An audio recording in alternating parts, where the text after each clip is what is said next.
शिवसेना उद्धव बाळासाहेब ठाकरे पक्षाच्या बॅनरनं आता ठाणेकरांचं लक्ष वेधलंय। गड आला पण सिंह गेला अशा आशयाचे बॅनर झळकले।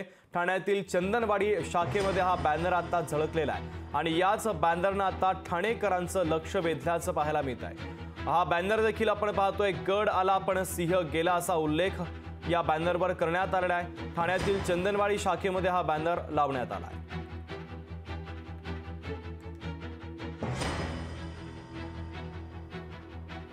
बॅनर बघून खरंच हसायला येत आहे। कुठला गड आणि कुठला सिंह हाच प्रश्न आता लोकांना पडलेला आहे। हा गड हा दिघे साहेबांचा आहे, दिघे साहेबांना मानणारा आहे, दिघे साहेबांचे विचार पुढे घेऊन जाणार आहे।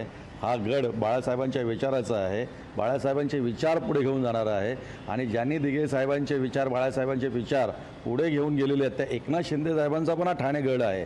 मला वाटतं एकनाथ शिंदे साहेब हे खरे वाघ, हे हिंदुत्वाचे वाघ आहेत, बाळासाहेबांचे वाघ आहेत, दिघे साहेबांचे विरोधाचे वाघ आहेत। आणि हा जर ठीक होता आपण बोललो असो की राजन विचारे 10,000 पडले, 20,000 पडले, 2,20,000च्या फरकाने हा पराभव झालेला आहे। तो पराभव त्यांनी मान्य करावा। हा गड त्यांचा नव्हता, ठाणेकरांनी त्यांना पूर्णपणे सपशेल नाकारलेला आहे। बॅनर बघून खरं वाटतं एकनाथ शिंदे साहेब हे खरे वाघ, हे हिंदुत्वाचे वाघ आहेत, बाळासाहेबांचे वाघ आहेत, दिघे साहेबांचे विरोधाचे वाघ आहेत। आणि हा जर ठीक होता आपण बोललो असो की राजन विचारे 10,000 पडले, 20,000 पडले, 2,20,000च्या फरकाने हा पराभव झालेला आहे। तो पराभव त्यांनी मान्य करावा। हा गड त्यांचा नव्हता, ठाणेकरांनी त्यांना पूर्णपणे सपशेल नाकारलेला आहे आणि एकनाथ शिंदे साहेबांच्या मागे हा ठाणे जिल्हा पूर्णपणे मागे आहे हे मतदारांनी या ठाण्यानी सिद्ध केलेलं आहे। त्यामुळे गड हा शिंदे साहेबांचाच आणि इथला खरा वाघ हा एकनाथ शिंदे याच नावाचा व्यक्ती, हा खरा वाघ या ठाण्यामध्ये आहे।